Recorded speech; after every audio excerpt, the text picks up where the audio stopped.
Hello everyone, you're welcome to this edition of The Insight. I am BAMBILI Jonathan.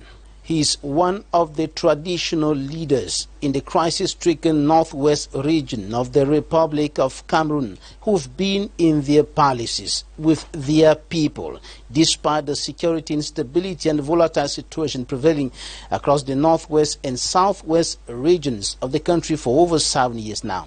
He is a peace crusader. He is the traditional leader of a community of 41 quarters, host of the University of Bamenda. His Majesty AFUNGCHWI III has been the fawn of BAMBILI since 2019. And in this edition of The Insight, we are zooming in on BAMBILI in the midst of a turbulent region, a crisis-stricken northwest region. We're also looking at the traditional administration and peace across the board. Meet our guest in some few seconds.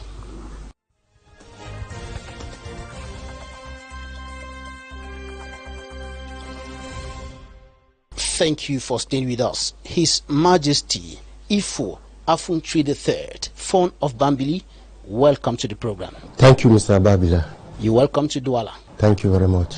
You are visiting your people in Douala, and this is the first time since you were enthroned as the Fawn of BAMBILI in 2019.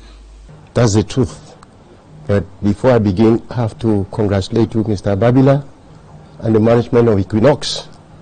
In fact, it's one of those TV stations which are highly favored by Cameroonians, and I'm a fan for Equinoxe.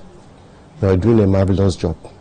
Congratulations, and carry my words of congratulations to the management of Equinoxe. Thank you very much, Your Majesty. Yes, I've been on the throne, as you rightly said, since 2019. Barely 4 years, a few months. In fact, on the throne, I came up at a time where you know what is going on in the two Anglophone zones. The social unrest, which up to this moment is timidly dying down. But at that moment which I came on the throne, that was the climax. And to your greatest surprise, I've never spent a night out of my palace, because I identify myself with my people, identify myself with the problems of my people. If I want to die for my people, I remain with them, condole with them, see with them, sympathize with them, talk to them, dialogue with them. And that is the simple way I'm managing my village. You're going to tell us a little more about how you've been able to stay in your palace while some of your peers, some other traditional leaders have been out of their palaces, and some of them are in Yaoundé, some are out of the country, and so on. You tell us a little more about that shortly. But first of all, tell us, how is BAMBILI today? I must first of all thank God. It is not the strength of AFUNGCHWI with its notables and the quarter heads.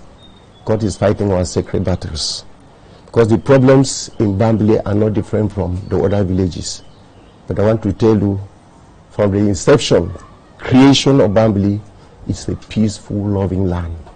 The ancestors planted that peace in BAMBILI, and no matter what it is, even the enemies are stronger, but they can never be above the strength of the ancestors of that land.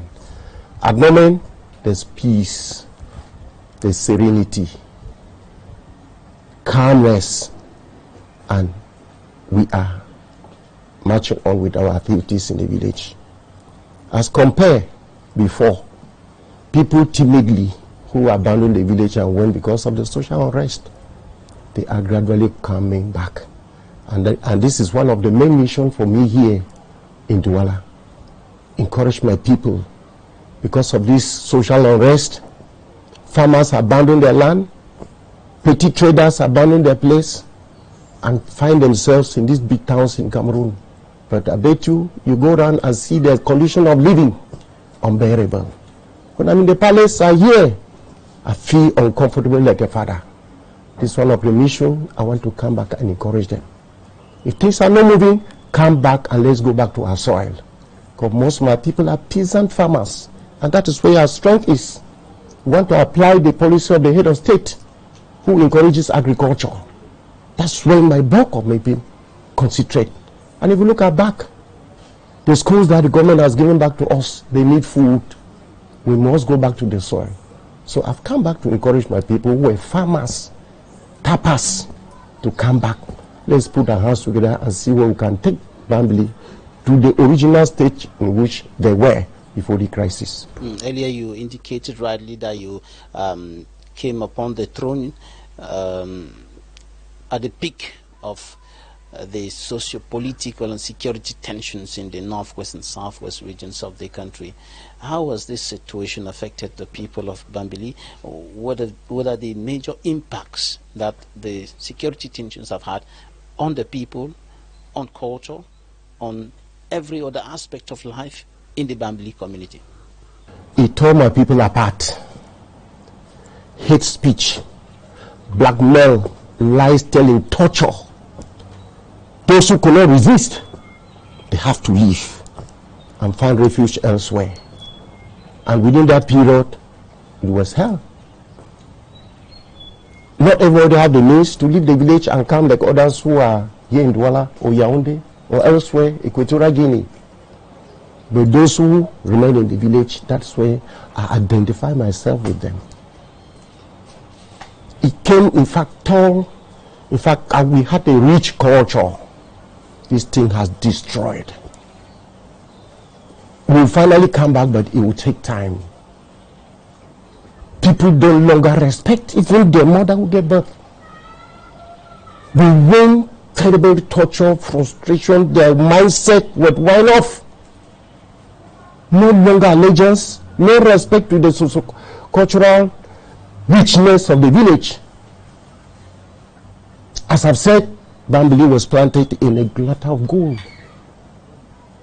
I owe my people a lot of respect because despite everything, they obey their phone. They listen to their phone. They condone their phone. And those who were with me, especially my quarter heads, the heads of organs that have traveled them here in Douala, will work in a synergy to re-establish where Bambili is now, a peace-loving village. Everything was destroyed. Artifacts, monuments, and things that we could identify ourselves. Because you lost identity, you cannot be found. Those things were destroyed. I've also come to launch an appeal to my children. Let's see how we can acquire those things and bring back our culture. So Bambili should stand like one of those villages who has a rich culture in Northwest. Extending out of Bambili to the rest of the Northwest region, which has been one of the regions in Cameroon where the traditional authorities, the traditional administration are still respected. This crisis brought some kind of disregard for the traditional authorities.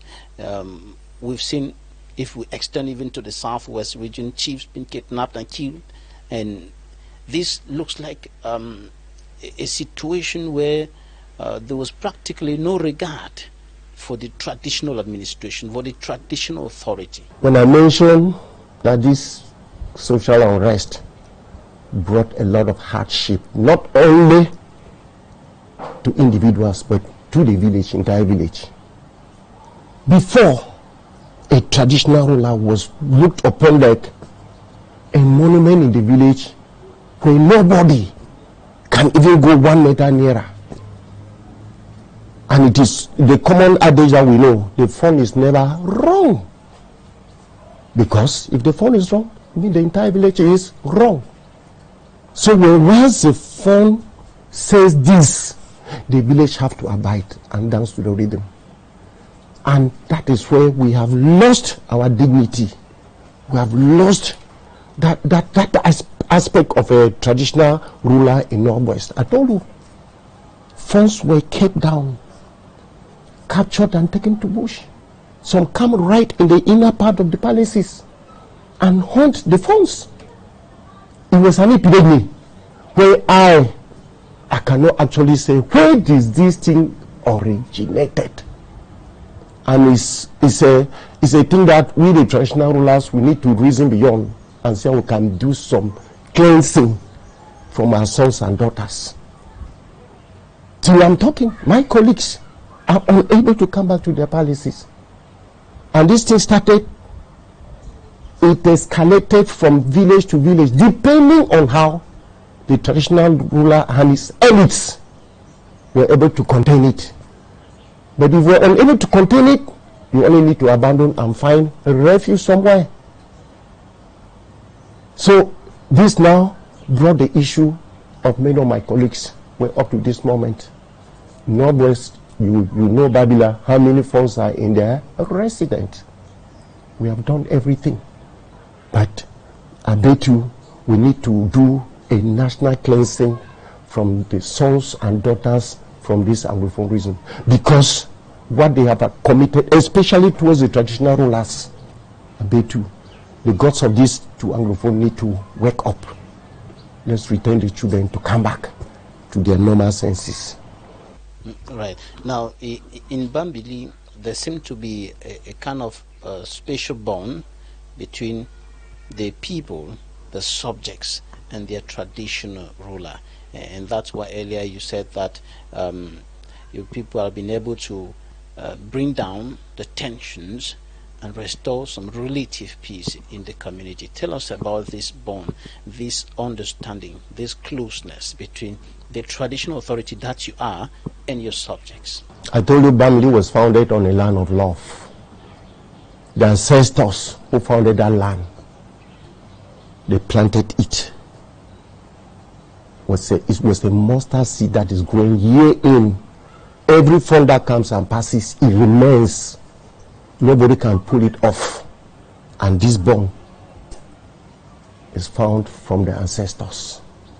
We thank God that those of us who are existing in Bambili who have been trying to sustain it so that it should not go off hands. Despite all the odds, we do everything to keep it. And that is why you see me in Douala is to come back again and remind my subjects in Douala this bond that came from origin, it should be reinstated. What are they? That love across the board, that honesty, that fear of God, that sustainability of our tradition and culture, that respect of your elder, respect of your phone, that hard work, respect of the institution, especially those of the state. You know the position of Bambili in Northwest. And I want to take this opportunity to thank the government, His Excellency Paul Biya and his government. If you can think of the schools which have been planted in Bambili, right from the 40, if you trace the history, the university coming to Northwest and implanted in Bambili is not the work of the present day politicians. It's something which had long been done. But it takes time. God has a destiny, everybody, but you can only delay. So university came to add what? The economy, the Technical College of Agriculture, the Regional College of Agriculture. Those institutions are planted there. If you are a Bambili, we will not fight for peace. And in Bambili, you cannot play with the word of God. We don't joke. We have more than 15 priests. We didn't fight for it. We didn't go to fight the Rome. We didn't fight bishop. They come naturally. Last year, I ordained 3 priests from one village. And Presbyterian has about 4 pastors. More are still struggling to go. And you see church going in Bambili, we embrace Christ. And when we're in difficulty, we surrender ourselves to God, and you see things normally taking their right position. From what you're saying, it can be deduced, it can be concluded rightly that Bambili is blessed, but there is still more that, globally speaking, indigenous of the Northwest and Southwest regions are demanding for, and you're saying that the people of Bambili should not fight the government. Of course, it has been said over and over that even if there is a request to make, even if there is more to ask for, it's not the gun that should be used to ask for whatever whoever is asking for. Is that what you're saying? That's just exactly what I'm saying. The problems are there. Nobody has refused. But gun will not solve us, not give us solution to the problems. It will not. That is not the best approach for me. I stand for it. I stand for peace. I stand for dialogue. I stand for facing squarely, approach the authorities who are there and lay your problems frankly and clearly. Guns is the last thing, and we have seen the results. How many souls have we lost? The working population for these two regions, shall we ever replace them? Shall we ever replace them? So I stand like one of those architects for peace, dialogue, love. You have received a reward for your peace crusading. Now tell us, Your Majesty, how you've managed to be in your palace despite the volatile situation prevailing across the region, sending some of your peers out of the palaces, out of the region to seek refuge elsewhere. But you have been in your palace for all this while, even though you came in at the peak of the conflict. How have you been managing to stay in your palace? Okay, thank you, Babla. Let me take the opportunities to thank the Guardian Post. I don't know what criteria they used. You're a journalist. They just called my name one day and said I'm one of those peace crusaders, and I should receive a award, and they gave me the award. It was a pleasant surprise to me, because you, the journalist, you know the way you judge. Being in the palace, I've already said, it's no magic. We saw where our children got annoyed with the government. That's the truth. The problems are there. But then, I will not give birth to children and disown them.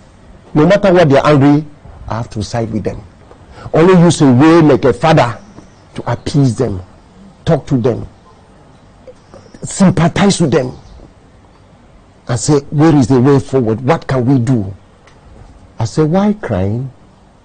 Don't remain on one spot. Keep on moving. What do you mean by keep on moving? While you are crying for the government, your problems with the government, you as an individual, what are you doing to help yourself? The soil is there to till. Other businesses are there. Go to school and learn. Get the certificate. Even the job is not there, hold the certificate. Don't be like a hunter. You go to a hunting, say, no elephant will come to me. You go and stand, the thing is coming, you start regretting why you left your spear.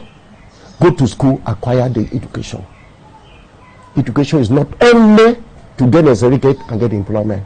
Educate your mind and say, if plan A doesn't work, what do I do? If the government doesn't employ me, what do I do? God has given me the hands, has given me the sense, has given me gone to school. What can I do to help improve on my economic situation? I now learn on plan B. Life will keep on going. All right, Your Majesty, I want to be sure that we are getting exactly what you're thinking, what you're saying, your thoughts, the way they are.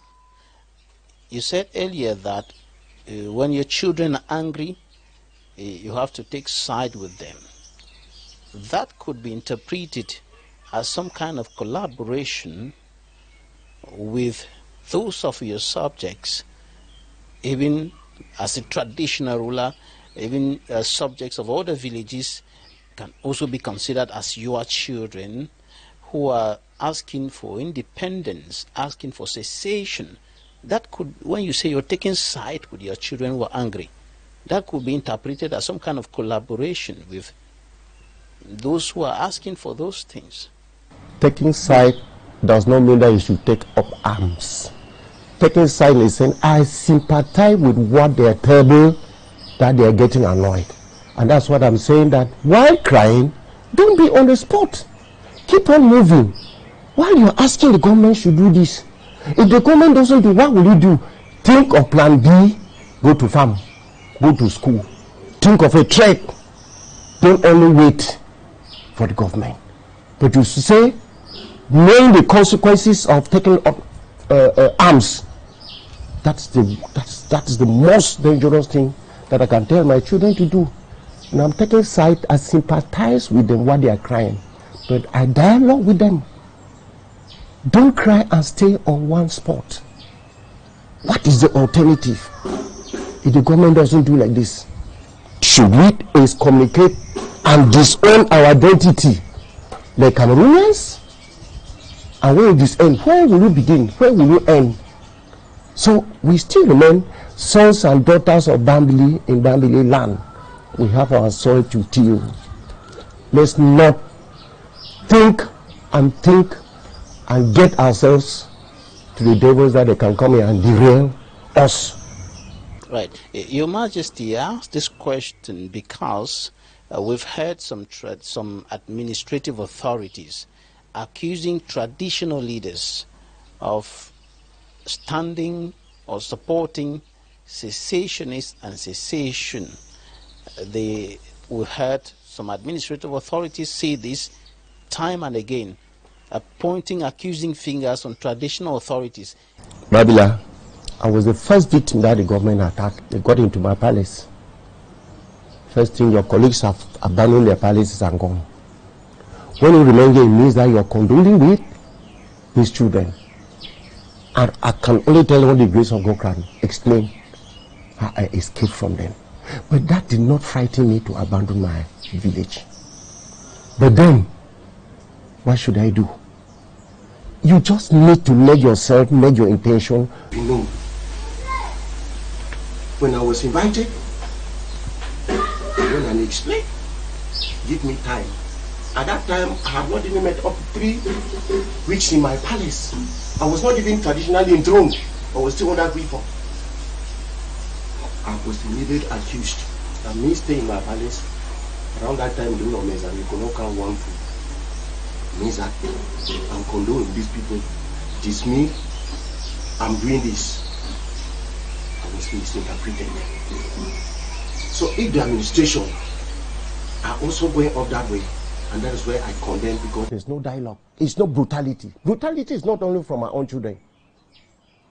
Government too. Don't only see anybody and attack. Don't only see anyone who is in his palace, you start accusing him. That was where this thing started. Most of my colleagues even abandoned their palaces. Because both fronts, the separatists and the government. But it needs courage. It needs a good intention that you have. God will help you. And that is why I remain in my palace. When I was narrowly missed from them, they finally discovered my intention of what is it. They just lack a way to send me a words of encouragement. I started dialogue with my children, telling them, those of them also pick up arms. Talking like a father to children who are desperate. And the children understood. You can count few Bambilis who are still in the bushes. But I have not given up. I keep on pleading to their relatives. Please, leave that thing, come and meet me in the palace. Let's join our hands together and develop our land. They're gradually living. You cannot count 1 or 2, 3 who are still there. So that issue of government accusing the phone, very clear. If you had the opportunity to interview 10 phones, to tell that 8 have left their place because of what you are telling me. So this dialogue is not only one side. Let the government to equally dialogue with the traditional ruler and work hand in gloves with us. Whatever thing we're fighting for these children, we're fighting equally for the peace which the head of state is crying every day. And I like it because the head of state, in one of his speeches, said, let traditional rulers and parents remove these children from bushes and talk to them. That is what encouraged me. The head of state launched that appeal. And if any traditional ruler heard what the head of state cried and started applying the beat, would have been penetrating this our children and talking things for them to see. Now we'll go to the newsstands and we'll take a look at what the newspapers reported this week. The press review.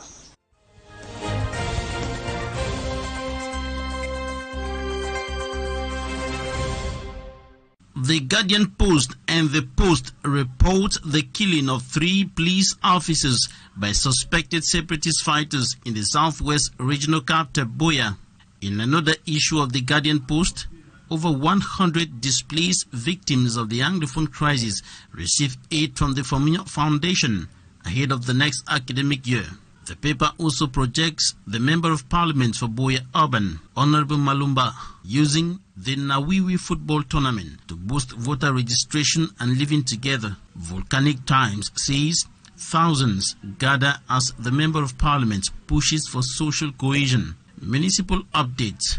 Kumba Ekondo Titi Road works on path to reboot economic growth. After 15 years in jail, the former general manager of the Cameroon Petroleum Depots Company, Ngini Efa, regains freedom, reports the Guardian Post. The Horizon. President Aijo's 100th anniversary at Muna Foundation. 3 cabinet ministers grace occasion. Cameroon Tribune reports that after launching the project to step up water supply in Yaoundé and its environs, water management authorities have to ensure the fulfillment of the promise of effective flow of water from taps in the nation's capital and surrounding localities.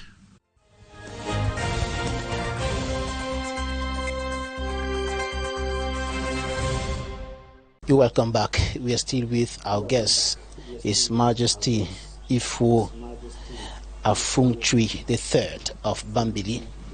Now, Your Majesty, earlier you said that the government has to implicate the traditional rulers, or government has to enhance the implication of the traditional rulers in the peace process of the country, as far as the northwest and southwest regions of the country.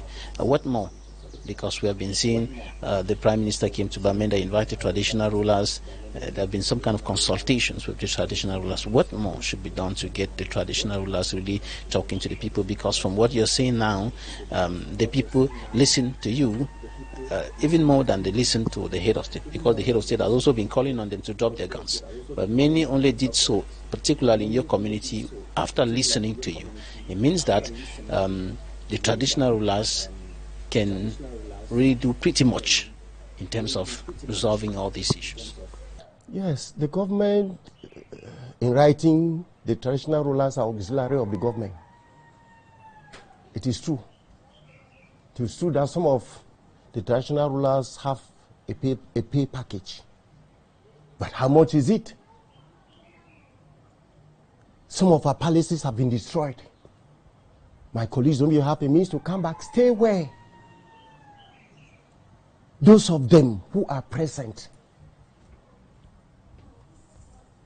our children accuse us that we're dancing to the rhythm of the government. There is no one who can survive in his palace if elites don't come to his help. I inherited how many children from my father? They're still in primary school. How many wives? How do I cope with them? That sometimes the government should even look at those folks who have resisted and remain in their palace. Encourage the funds. My colleagues also see and try to go back in order to benefit from such largesse of the government.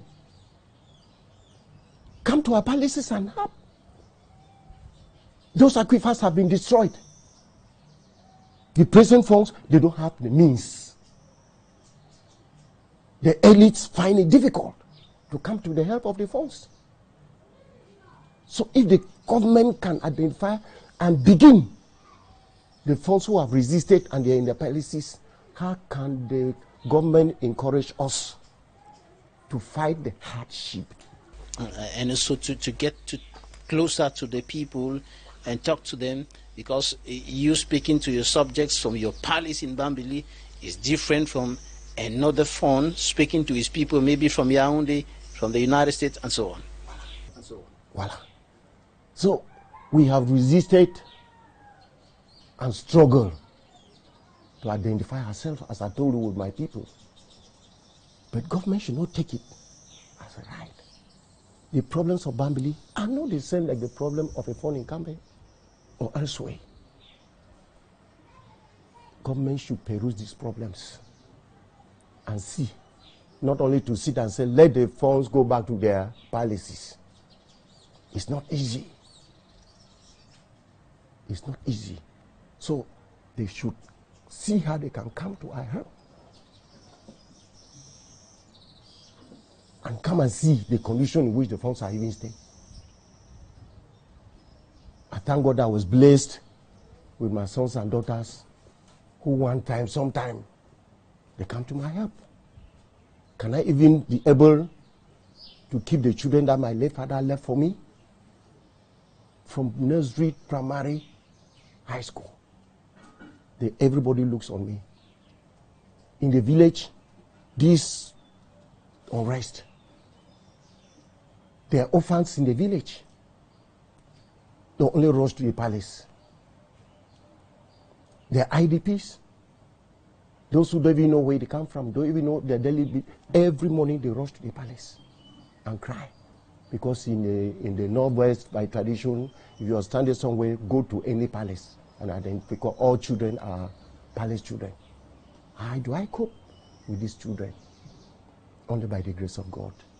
And I've said, I owe a lot of tribute to my few elites who are constantly, and this is one of the reasons I'm coming here. No matter what they are doing here, they should not forget their father. It is not all that easy to manage the village within this period of social unrest. Your Majesty, before you tell us a little more about your presence in Douala, I want you to make a comment on this issue that's been in the debates as far as the traditional administration is concerned. The issue of the fact that the traditional administration, not all, have been politicized.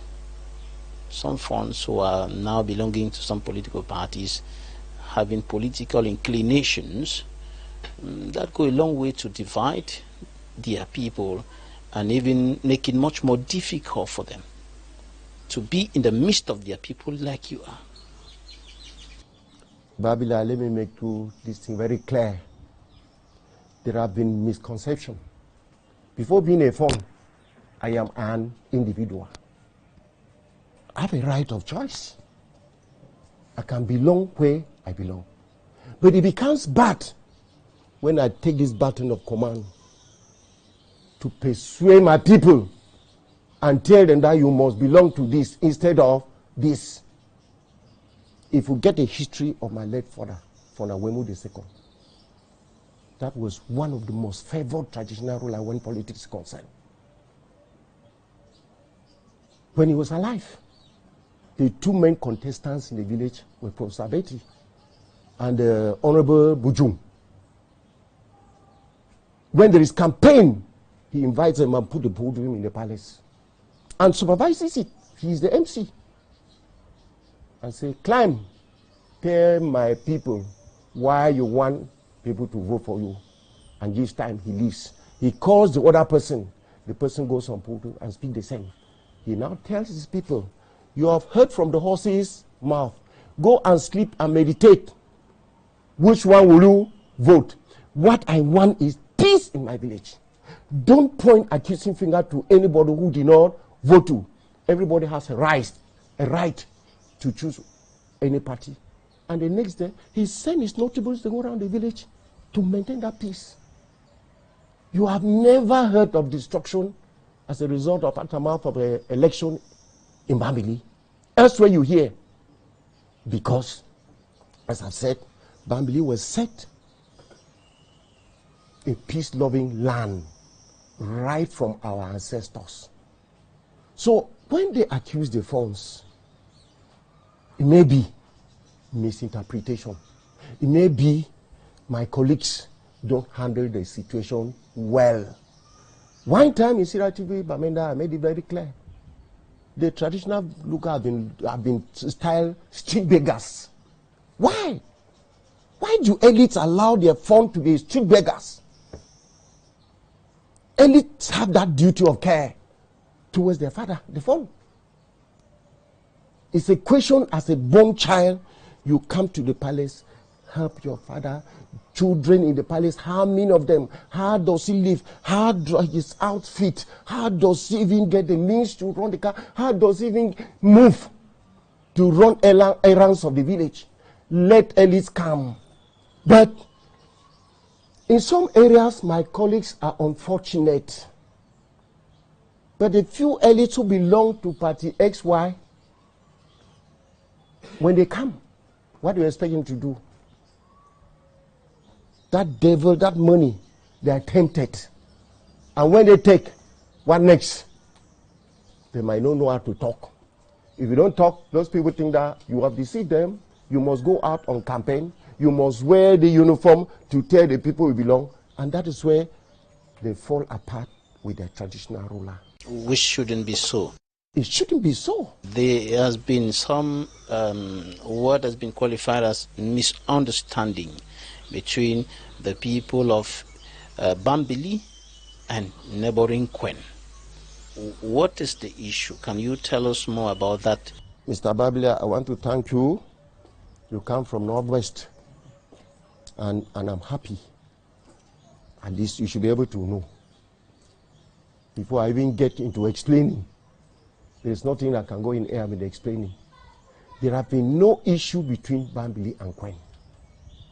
Historically, these are two villages who are bound to live in love. There are many things we do in common. Not for fortune today, from the past forms. The intertribal marriages. The Quen children who are married to BAMBILI, they are BAMBILI married to Quen.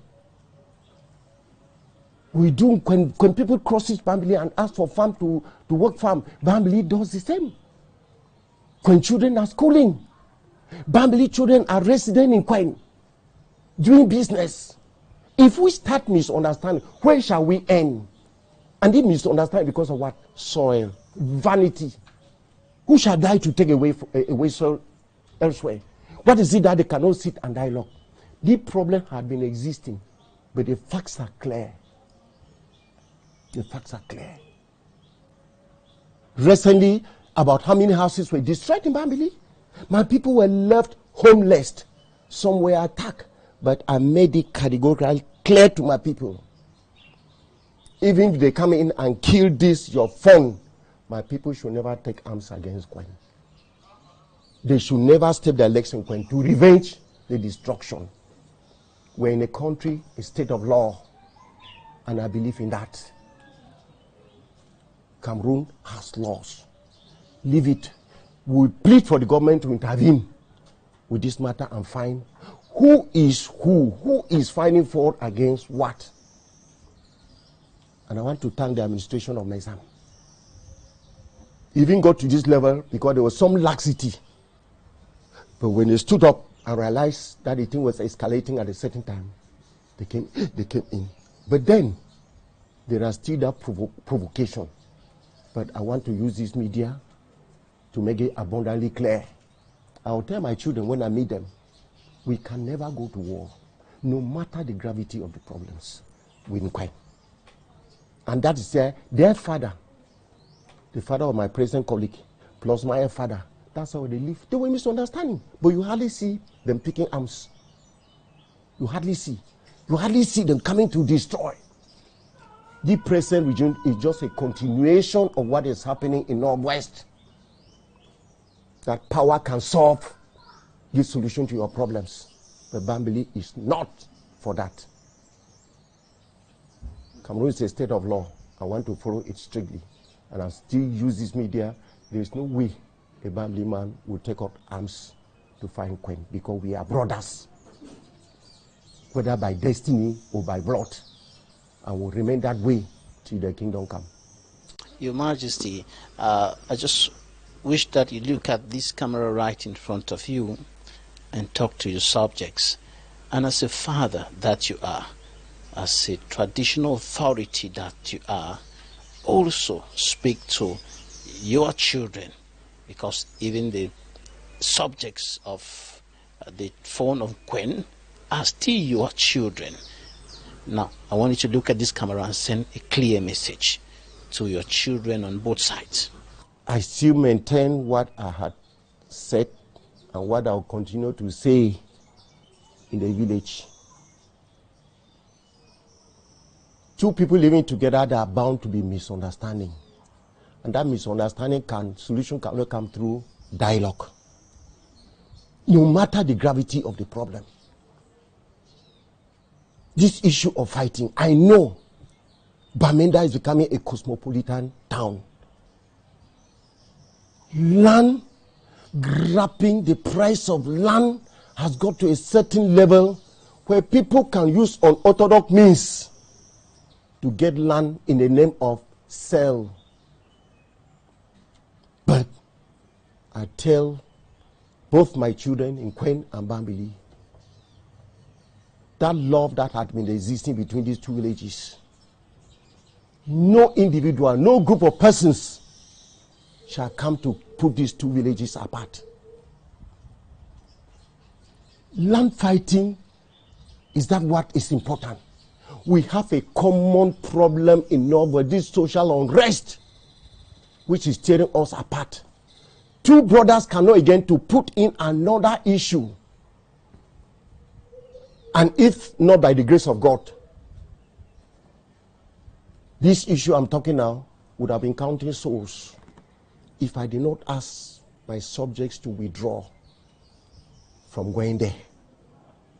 Whoever, which I've tried to talk with my colleague in Queen to identify these problems. Who are these people creating problems between Queen and Bambili? I've tried to talk, but I'll continue to talk. Let me use this media to tell the people Queen and Bambili are blood children. They live together. Whoever is behind the screen, let me take this opportunity and ask the person. Power will not take us anywhere. Let's sit down, look each other, dialogue and talk and find a solution between this small piece of land where we are tearing ourselves for it. Stay with us. We'll be right back in a moment.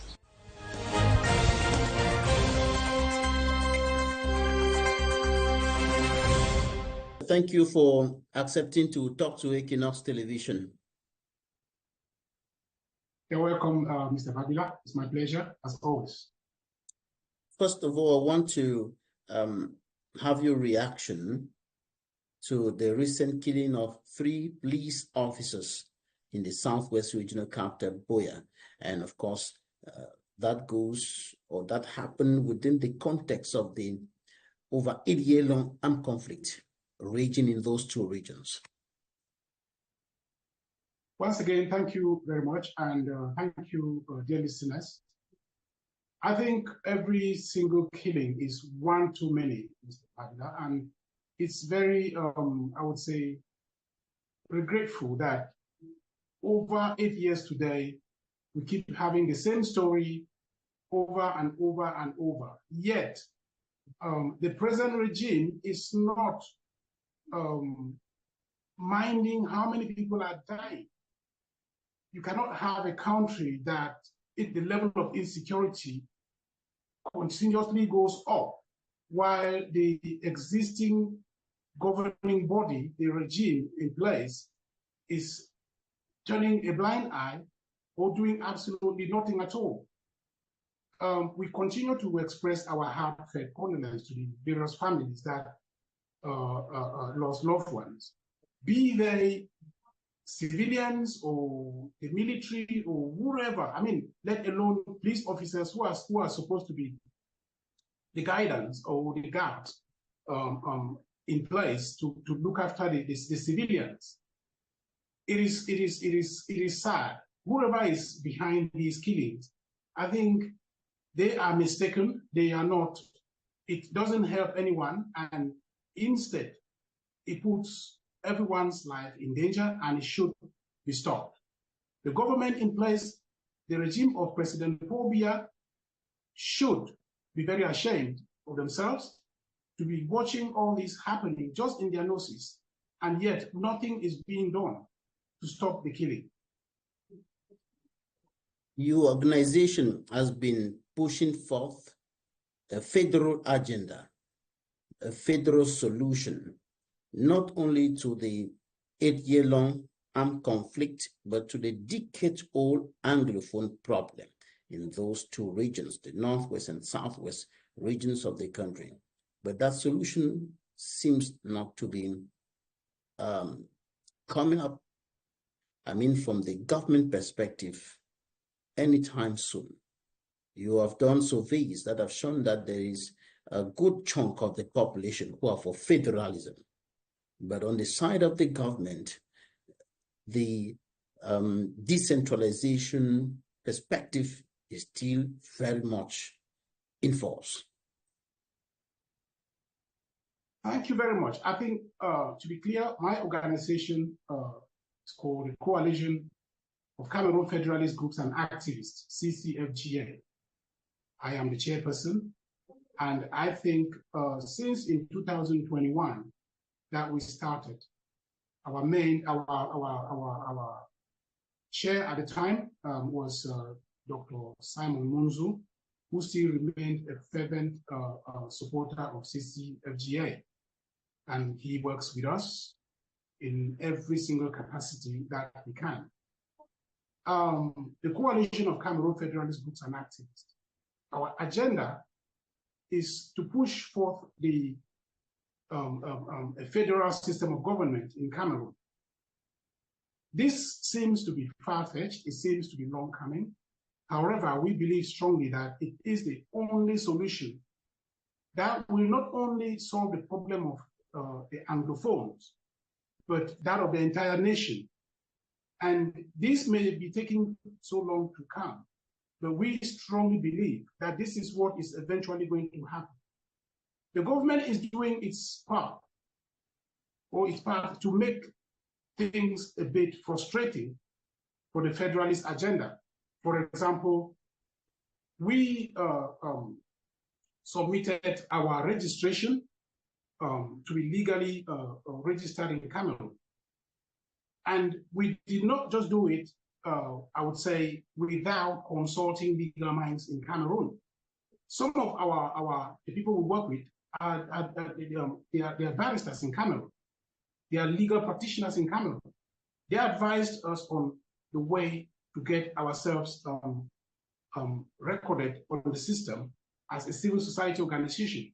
But yet, the government of Cameroon is over, I think it's close to 9 months today. No reply, we've not received any reply. We submitted the first time, they replied to us, giving us excuses. We fulfilled all those conditions, yet they haven't done or replied to us. And again, as I say, we are a legal entity by virtue of what we do. There is nothing that we are doing that is against human rights, nor the Constitution of Cameroon.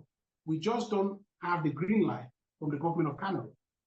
They make life difficult for us, they frustrate us. However, we are strongly bent on pushing forth the federalist agenda in the system of Cameroon politics. And how are we doing this? Recently, we've been working with some political parties towards encouraging the electoral register. We have been working behind the scenes since the electoral season was open, and even till today is the last day. We still encourage people to join in and register, put their names on the electoral register. We believe strongly that for us to achieve our federalist agenda, it must pass through a political entity. We are not a political party. However, we strongly think that we can achieve our goals of federalism by working with political parties. How do we do this? There are already political parties in Cameroon that have a federalist point of view. They have federalist manifesto. They have a federalist agenda in their political behavior. So these political parties, we are saying we will work with them. And we have a lot of systematic plans that we've made. But we'll have to be working one after the other. At the moment, the electoral register has been a success from the federalist point of view.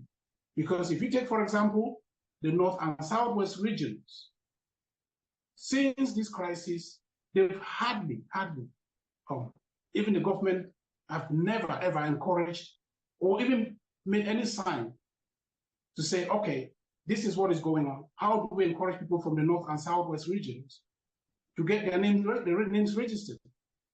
But instead, the government does not actually care at all what is going on there. But CCFGA has worked with a couple of individuals and political parties on the ground to encourage them to see those who are of the voting age and get them registered on the electoral register.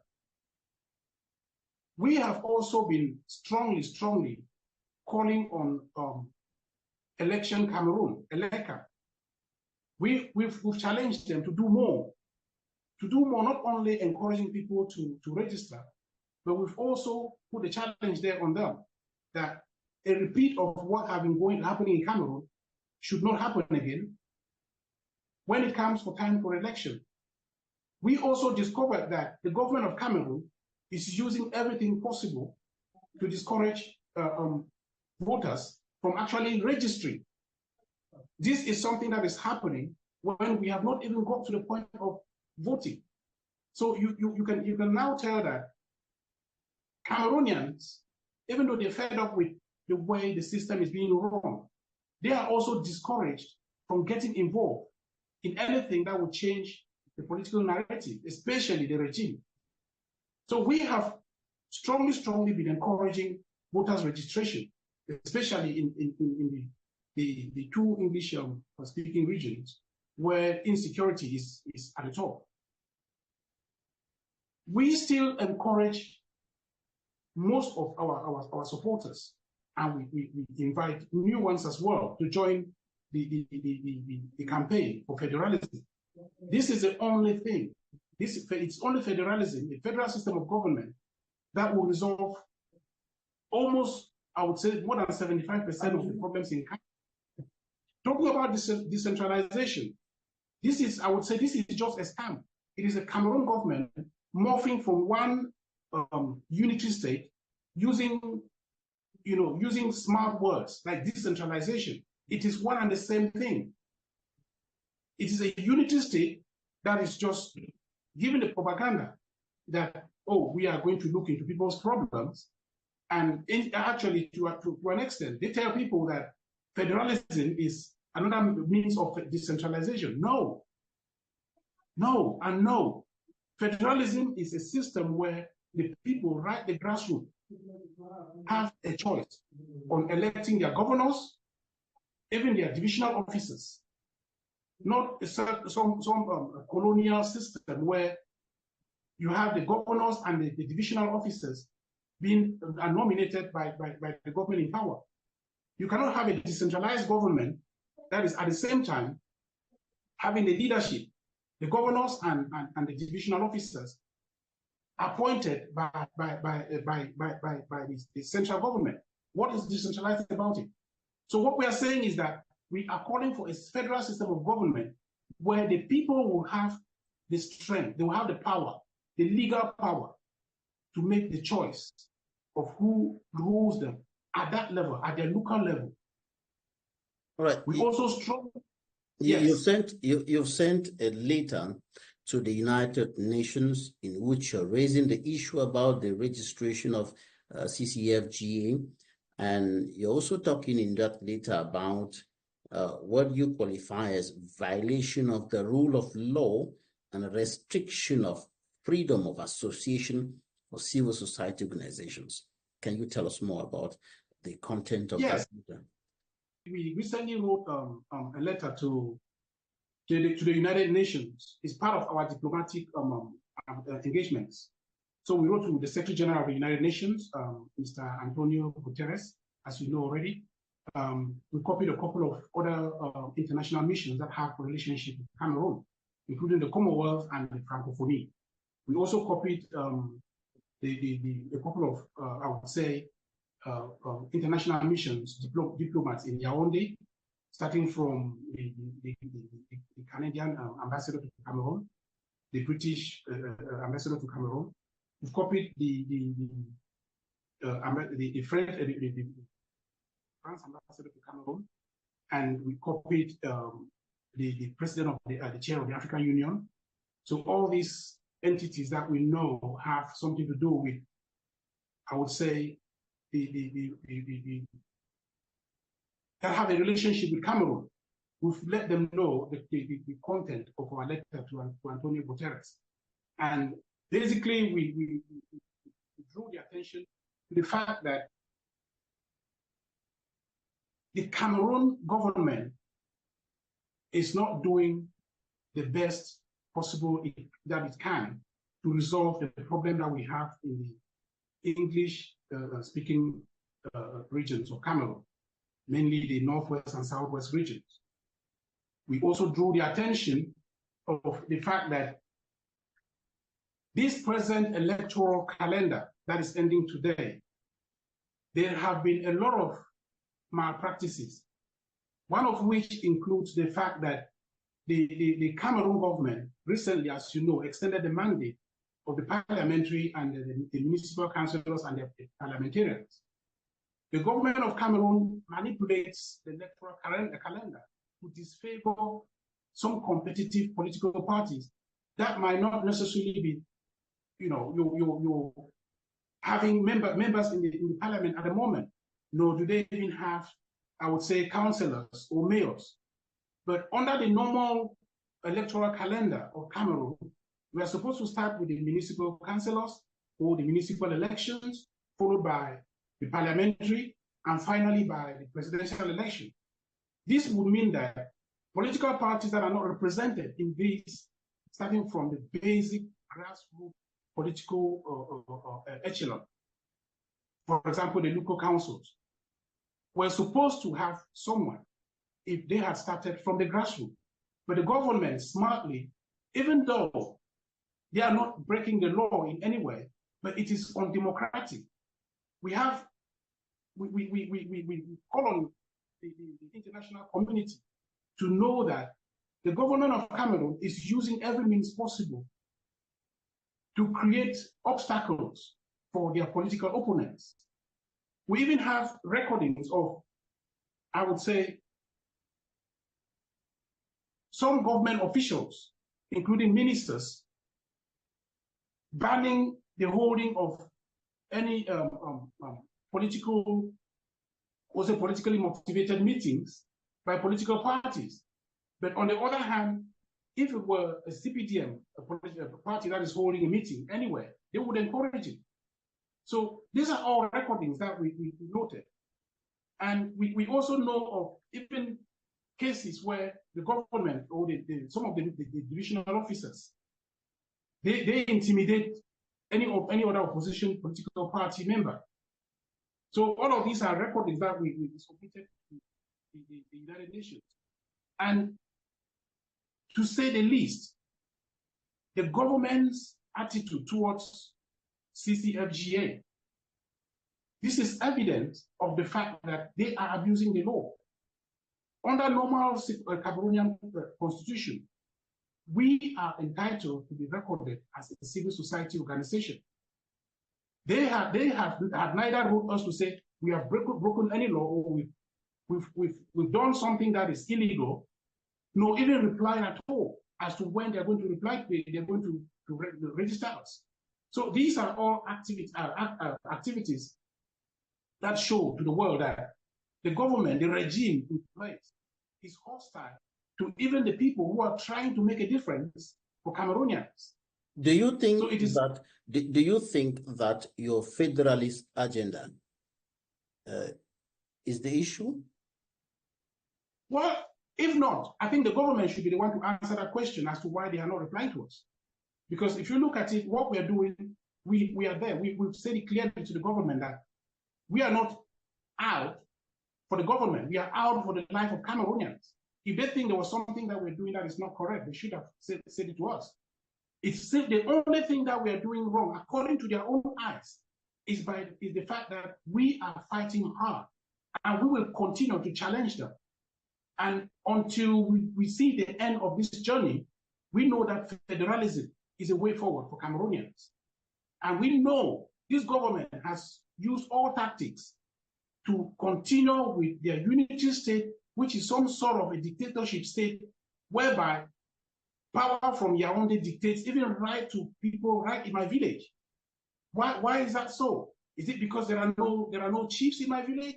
Or is it because in my division, the people cannot elect or vote for a governor to look after their affairs? Or is it because in my region of origin, Northwest or Southwest, is it because they cannot vote? The same thing applies to the various regions in Cameroon. What we are saying to the government is that they must accept the fact that Cameroon, the two Cameroons, the English-speaking Cameroon and the French-speaking Cameroon, both from the French colonial masters and the British colonial masters, came together in 1961 to create a 50-50 state. But what we are having today, we have a complete assimilation, and we have a situation where even internationally, there are many countries that don't recognize Cameroon as a bilingual country. When you stand somewhere to say you are from Cameroon, they think Cameroon is a French country, which is not. Cameroon and Canada are the two bilingual countries in the world that speak French and English. And when you go to Canada, it's 50-50. Even though the opposite of what Cameroon is, we have the majority in Canada, the English speaking, and the minority is French. But yet, there is that harmony, there is that coexistence, 50-50.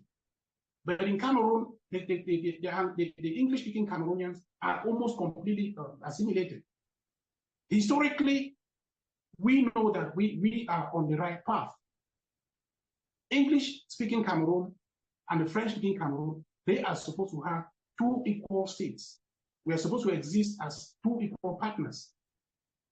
So what CCFGA is saying is we need to go to a federal system of government where Cameroonians would have a voice. They would have the powers given to them to decide on who is their governors or who is their divisional officers. By writing to the UN Secretary General and the other international diplomatic missions who have relations with Cameroon, what do you expect from them? Thank you very much. That's a very interesting question. Now, it is not only United Nations, the whole international community should know the kind of government that is ruling Cameroon. However, Cameroonians, and I repeat, Cameroonians have the knife and the yam. They have the powers to decide on the fate of their country. We are not saying the United Nations or the international community is going to come and solve our problem. We are on the other hand telling them, especially from the CCFGA position, we are telling them that we are doing our best to resolve the problems that exist in our country. And as an international organization or as a global entity, Cameroon plays its own role. And we cannot have a system where, for example, the people are being maltreated. And at the same time, they are present or they stand to represent Cameroonians on international stage. We are saying to these international partners that the governments or the officials that are from Cameroon that you dine and wine with, this is what they do with their people. And you should be telling them what they need to do that is right. They should not have the moral standard to equate to those who are actually practicing such morals. So in the end, what we are saying, Cameroonians have the right, the powers in their hands to dictate or to shape the way or to shape the future of their country. And to do so, CCFGA is strongly encouraging every single Cameroonian to know that they have the power. They should not yield into the intimidation that is being perpetrated on them by ministers and government officials. Elections are part of the way by which individuals or Cameroonians can take the powers into their hands. And CCFGA, in a non-violent advocacy, is strongly with the people. And we are telling the government that we are not going to rest. Every single thing that the government is doing, we are watching and they let them know it's a matter of time. The people will be standing against them.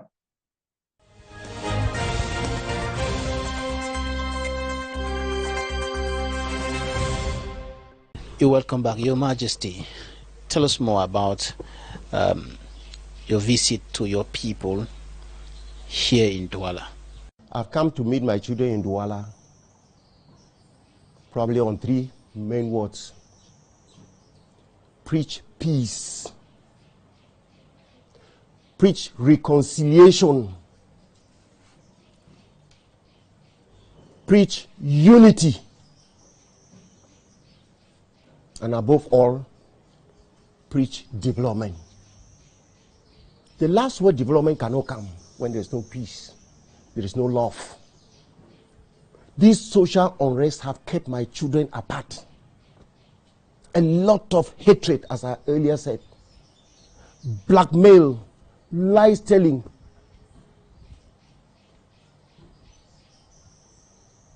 And this thing, even right here in Douala, I don't know that they live in peace. They live in love. They live in unity. And despite all the odds, we should not forget where we were born. Come home and support your father. Let's develop our land. Development, as I say, we need roads. We need potable water, which all those government schools, institutions that the head of state has given. But I seized the opportunity to thank my elites for my 4 years, even if I have not achieved anything at home. We got a giant water project. Millions of money have been put in. The situation in BAMBILI has been improved. And I'm sure, in course of time, every corner in BAMBILI will be able to. My children in Douala, they should live in harmony. Respect the traditional and administrative authorities of Douala. They should live as if Douala is BAMBILI. Love should move, not only among themselves as BAMBILI, but among those of them who interact. His Royal Majesty Ifo AFUNGCHWI III of BAMBILI. That's it for today's edition of The Insight. Thank you so much for staying with us. You can follow the program on social media platforms, Facebook and YouTube. You can also follow the rebroadcast of the program on Friday at 5 p.m. That's it for today. Goodbye.